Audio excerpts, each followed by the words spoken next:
Hakim-Hakim pasal 16 ayat 1 sampai 31. Simson di Gaza. Pada suatu kali ketika Simson pergi ke Gaza, dilihatnya di sana seorang perempuan sundal, lalu menghampiri dia. Ketika diberitahukan kepada orang-orang Gaza, Simson telah datang ke sini, maka mereka mengepung tempat itu dan siap menghadang dia semalam-malaman itu di pintu gerbang kota. Tetapi semalam-malaman itu mereka tidak berbuat apa-apa, karena pikirnya nanti pada waktu fajar kita akan membunuh dia. Tetapi Simson tidur di situ sampai tengah malam. Pada waktu tengah malam bangunlah ia, dipegangnya kedua daun pintu gerbang kota itu dan kedua tiang pintu. Dicabutnyalah semuanya beserta palangnya, diletakkannya di atas kedua bahunya, lalu semuanya itu diangkatnya ke puncak gunung yang berhadapan dengan Hebron. Hakim-Hakim pasal 16 ayat 4 sampai dengan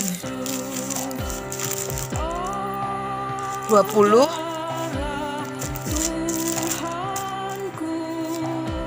Sesudah itu Simson jatuh cinta kepada seorang perempuan dari lembah Sorek yang namanya Delila. Lalu datanglah anak raja-raja kota orang Filistin kepada perempuan itu sambil berkata, "Cobalah bujuk dia untuk mengetahui karena apakah kekuatannya demikian besar, dan dengan apakah kami dapat mengalahkan dia dan mengikat dia untuk menundukkannya. Maka kami masing-masing akan memberikan 1.100 uang perak kepadanya." Lalu berkatalah Delia kepada Simson, "Ceritakanlah kiranya kepadaku, karena apakah kekuatanmu demikian besar, dan dengan apakah engkau harus diikat untuk ditundukkan?" Jawab Simson kepadanya, "Jika aku diikat dengan 7 tali busur yang baru, yang belum kering, maka aku akan menjadi lemah dan menjadi seperti orang lain manapun juga." Lalu raja-raja kota orang Filistin membawa 7 tali busur yang baru yang belum kering kepada perempuan itu, dan ia mengikat Simson dengan tali-tali itu. Sedang di kamarnya ada orang bersiap-siap. Kemudian berserulah perempuan itu kepadanya, "Orang-orang Filistin menyergap engkau, Simson." Tetapi ia memutuskan tali-tali busur itu seperti tali rami yang terbakar putus apabila kena api, dan tidaklah ketahuan di mana duduk kekuatannya itu. Kemudian berkatalah Delila kepada Simson, "Sesungguhnya engkau telah mempermain-mainkan dan membohongi aku. Sekarang ceritakanlah kiranya kepadaku dengan apa engkau dapat diikat." Jawabnya kepadanya, "Jika aku diikat erat-erat dengan tali baru yang belum terpakai untuk pekerjaan apapun, maka aku akan menjadi lemah dan menjadi seperti orang lain manapun juga." Kemudian Delila mengambil tali baru, diikatnyalah dia dengan tali-tali itu, dan berseru kepadanya, "Orang-orang Filistin menyergap engkau, Simson. Di kamar ada orang bersiap-siap." Tetapi tali-tali itu diputuskannya tanggal dari tangannya seperti benang saja. Berkatalah Delia kepada Simson, "Sampai sekarang engkau telah mempermain-mainkan dan membohongi aku.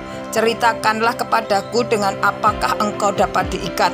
Jawabnya kepadanya, "Kalau engkau menenun ke7 rambut dalinku bersama-sama dengan lunsing, lalu mengokohkannya dengan patok, maka aku akan menjadi lemah dan menjadi seperti orang lain manapun juga." Kemudian perempuan itu mengokohkan lagi tenunan itu dengan patok. Lalu berserulah ia kepadanya, "Orang-orang Filistin menyergap engkau, Simson." Tetapi ketika ia terjaga dari tidurnya, disentaknya lepas patok tenunan dan lungsingan itu. Berkatalah perempuan itu kepadanya, "Bagaimana mungkin engkau kata aku cinta kepadamu, padahal hatimu tidak tertuju padaku? Sekarang telah 3 kali engkau mempermainkan aku dan tidak mau menceritakan kepadaku. Karena apakah kekuatanmu demikian besar?" Lalu setelah perempuan itu berhari-hari merengek-rengek kepadanya dan terus mendesak-desak ia tidak dapat lagi menahan hati, sehingga ia mau mati rasanya. Maka diceritakannya kepadanya segala isi hatinya. Katanya, "Kepalaku tidak pernah kena cukur pisau, sebab sejak dari kandungan ibuku, aku ini disebut Nasir Allah.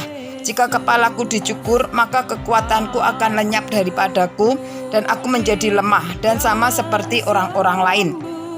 Ketika dilihat Delila bahwa segala isi hatinya telah diceritakannya kepadanya, disuruhkannya memanggil raja-raja kota orang Filistin. Katanya, "Sekali ini lagi datanglah kemari, sebab ia telah menceritakan segala isi hatinya kepadaku. Lalu datanglah raja-raja kota orang Filistin itu kepadanya sambil membawa uang itu. Sesudah itu dibujukkan Simson tidur di pangkuannya. Lalu dipanggilnya seorang dan disuruhnyalah mencukur ketujuh rambut jalinya, sehingga mulailah Simson ditundukkan oleh perempuan itu, sebab kekuatannya telah lenyap daripadanya. Lalu berserulah perempuan itu, "Orang Filistin menyergap engkau Simson." Maka terjagalah ia dari tidurnya serta katanya, "Seperti yang sudah-sudah, aku akan bebas dan akan meronta lepas." Tetapi tidaklah diketahuinya bahwa Tuhan telah meninggalkan dia. Orang Filistin itu menangkap dia, mencungkil kedua matanya dan melambawanya ke Gaza. Di situ ia dibelenggu dengan 2 rantai tembaga dan pekerjaannya di penjara ialah menggiling. Tetapi rambutnya mulai tumbuh pula sesudah dicukur. Hakim-Hakim pasal 16 ayat 23 sampai dengan 31. Simson mati. Sesudah itu berkumpullah raja-raja kota orang Filistin untuk mengadakan perayaan kurban sembelihan yang besar kepada Dagon Allah mereka, dan untuk bersukaria, kata mereka, "Telah diserahkan oleh Allah kita ke dalam tangan kita, Simson musuh kita." Dan ketika orang banyak melihat Simson, mereka memuji Allah mereka sambil berseru, "Telah diserahkan oleh Allah kita dalam tangan kita, musuh kita, perusak tanah kita, dan yang membunuh banyak teman kita." Tetapi hati mereka yang gembira. Berkatalah mereka, "Panggillah Simson untuk melawak bagi kita." Simson dipanggil dari penjara, lalu ia melawak di depan mereka. Kemudian mereka menyuruh dia berdiri di antara tiang-tiang. Berkatalah Simson kepada anak yang menuntun dia, "Lepaskanlah aku dan biarkanlah aku meraba-raba tiang-tiang penyangga rumah ini, supaya aku dapat bersandar padanya." Adapun gedung itu penuh dengan laki-laki dan perempuan. Segala raja kota orang Filistin ada di sana, dan di atas soto ada kira-kira 3.000 orang laki-laki dan perempuan yang menonton lawak Simson itu. Berserulah Simson kepada Tuhan, katanya, "Ya Tuhan Allah, ingatlah kiranya kepadaku dan buatlah aku takut kuat sekali ini saja, ya Allah, supaya dengan satu pembalasan juga kubalaskan kedua mataku itu kepada orang Filistin." Kemudian Simson merangkul kedua tiang yang paling tengah penyangga rumah itu, lalu bercopang kepada tiang yang satu dengan tangannya dan kepada tiang yang lain dengan tangan kirinya. Berkatalah Simson, "Biarlah kiranya aku mati bersama-sama orang Filistin itu." Lalu membukulah ia sekuat-kuatnya, maka rubuhlah rumah itu menimpa raja-raja kota itu dan seluruh orang banyak yang ada di dalamnya. Yang mati dibunuhnya pada waktu matinya itu lebih banyak daripada yang dibunuhnya pada waktu hidupnya. Sesudah itu datanglah ke sana saudara-saudaranya dan seluruh keluarganya. Mereka mengangkat dia dan membawanya dari sana, lalu menguburkannya di antara Sora dan Esitaol di dalam kubur Manoah ayahnya. Dia memerintah sebagai hakim atas orang Israel 20 tahun lamanya.